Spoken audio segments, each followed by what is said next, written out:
pendengar semuanya, kembali lagi di podcast Cermapat, cerita Rio Semanpat.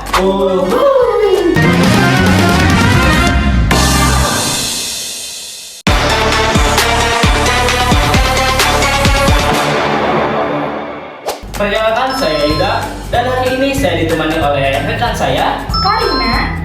Karin, jujur ya, episode kali ini tuh spesial banget loh. Bener banget nih Bang, karena bintang tamu kita hari ini bukan cuma membawa cerita, tapi juga membawa kebanggaan. Betul banget nih Teh, sosok ini masih muda dan masih duduk di bangku SMA, tapi prestasinya udah sampai ke internasional loh.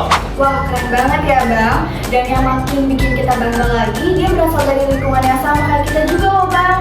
Dari sekolah yang kita cintai ini.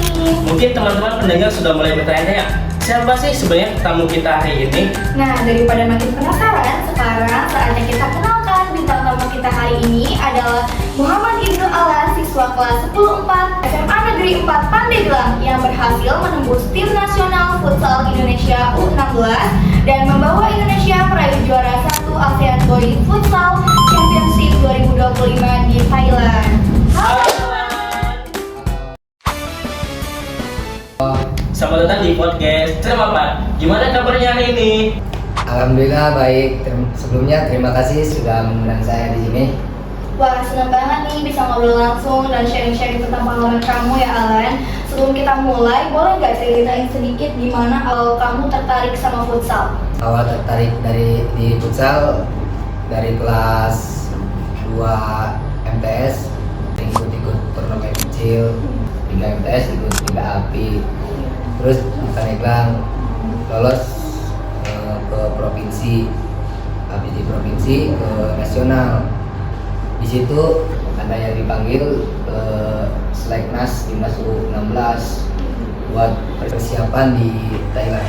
Wah, menarik banget ya cerita awal mula kamu bisa tertarik dengan futsal ini Alan. Ternyata dari kecil kamu udah punya semangat dan dedikasi yang tinggi buat olahraga ini.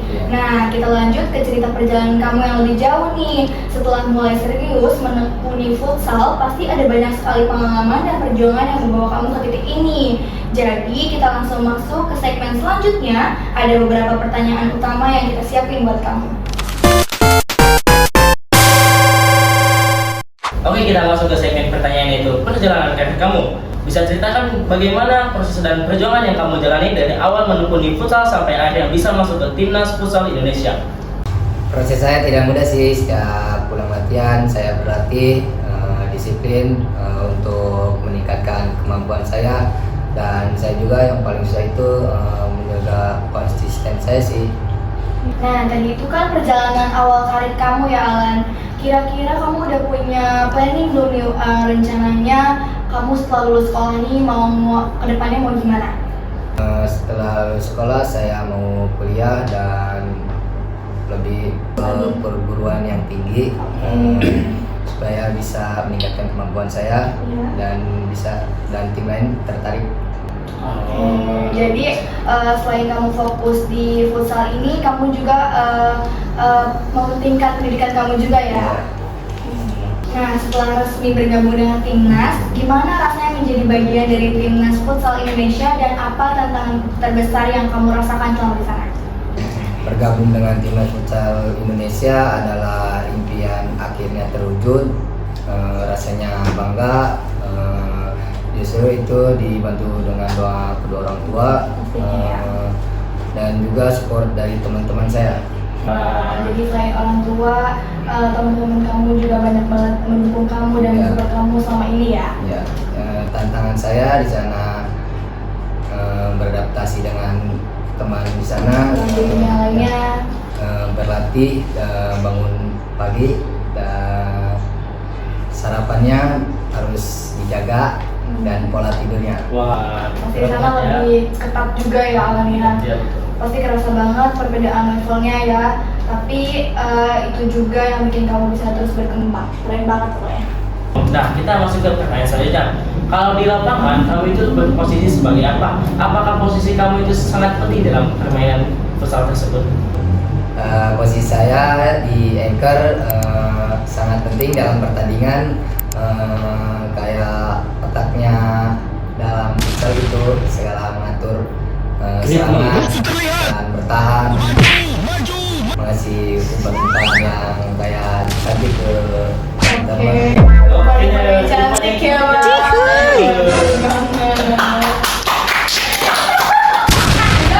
Nah, tadi itu kan di dalam lapangan ya. Iya, Kalau betul. sekarang nih di luar lapangan, gimana kamu ngatur waktu antara sekolah, latihan, dan kehidupan sehari-hari kamu biar semuanya itu tetap seimbang? Memang mengatur waktu itu tantangan tersendiri saya, apalagi saya masih bersekolah, tetapi saya bisa bikin jadwal itu, bisa melakukan latihan dan juga belajar. Saya juga setiap latihan sore, habis maghrib, malamnya saya belajar. Dan juga dalam latihan saya juga disupport sama keluarga dan didukung. Jadi walaupun susah, tapi kamu tetap berusaha ya buat ngeluarin waktu kamu biar tetap seimbang ya manage waktunya. Ya. Terus pastinya support keluarga dan teman-teman kamu itu sangat-sangat membantu kamu ya. Nah, sekarang langsung saja kali ya kita masuk ke bagian yang pastinya ditunggu-tunggu. Ada banyak pertanyaan menarik yang sudah dikirimkan teman-teman sekolah maupun dari luar sekolah. Beberapa pertanyaan serius tapi juga yang mengirim pesan-pesan random dan lucu banget loh. Pasti seru nih untuk dijawab. Yuk, kita mulai dengan beberapa pertanyaan dari mereka.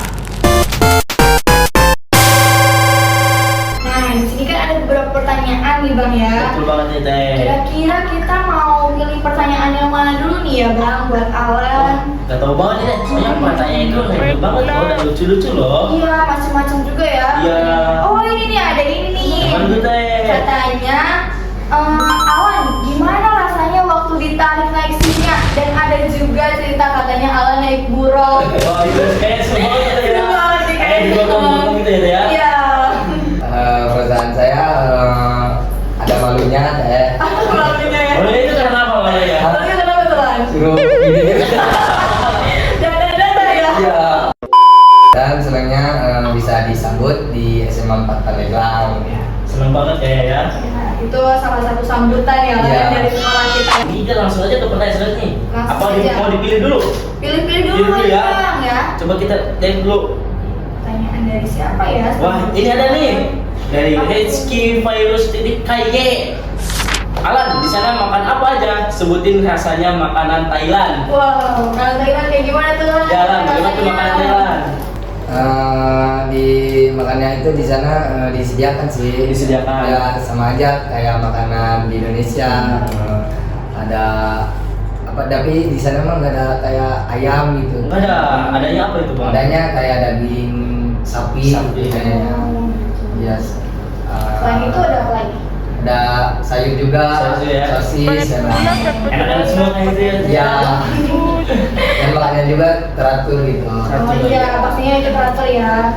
Nah, selanjutnya ada pertanyaan apa lagi ya nih Bang? Ini kita soalnya ini pertanyaan itu gimana ya? Keren banget ya. Keren banget itu ya. Wah, ini juga nih ada yang mantap Bang, katanya keren deh. Di sini juga ada yang salam tangan gini dong. Oh, iya. Itu ya. Nggak tahu itu Terus ada yang Teh. bilang gagah katanya Lan. Ya. Semangat terus. Tinggi badan Alan berapa katanya? 173 kayaknya. 173 ya. Tuh udah menjawab ya. Tinggi badan Alan tuh 173. Terus ada juga nih, Bang gila sih mantap banget. Emot api nih menyala. Tuh. Terbaik pokoknya. Wah, di sini nih, ini kayaknya ada Apa tuh, pertanyaan Teh? menarik nih Bang. Sebutin dong Teh. Dari Alfiers, pesan apa aja yang pernah diucapkan oleh pelatih timnas di sana? Yang pernah diucapkan dalam latihan, bekerja keras, attitude di luar lapangan sama di Pertahankan ya. iya. Dan harus konsisten dan dijaga pola makan juga, pola tidur juga, harus kayak sadar diri lah gitu. Iya. Berarti itu tuh pesan-pesan dan motivasi buat kamu dari pelatih di sana ya, biar kamu juga tetap jaga diri kamu dan itu pasti selalu jadi motivasi kamu. Iya, dan harus konsisten juga sih di sana juga. Wah, Alan, tadi cerita dan pengalaman kamu luar biasa banget loh. Sebelum kita akhiri, boleh nggak kamu kasih pesan atau motivasi buat teman-teman generasi muda dan semua pendengar kita hari ini? Boleh dong buat teman-teman yang di luar sana, pesan saya jangan takut mulai dari hal kecil. Kalau teman-teman mempunyai mimpi besar, jangan takut berusaha. Usaha tidak mengkhianati hasil dalam bidang apapun itu. Wah, keren banget nih pesan dari seorang Indo Alan. Semoga generasi muda bisa mengikuti jejak Alan dan bisa membanggakan kedua orang tua, daerah, negara, dan sekolah. Dan semoga pesan dari Alan tadi bisa menginspirasi dan memotivasi kita semua. Dan juga ingat tadi pesan Alan, katanya kalau misalkan punya mimpi yang besar, jangan takut untuk memulai dan jangan lupa untuk berusaha, karena usaha tidak akan mengkhianati hasil. Nah, terima kasih banyak ya Alan udah mau berbagi pengalaman yang inspiratif dan juga lucu-lucu ringan sama kita. Sukses terus ya untuk karir futsalmu ya Alan. Terima kasih juga atas kesempatannya, senang bisa bercerita. Semoga bermanfaat kepada teman-teman semua. Sampai jumpa di Cermapan selanjutnya.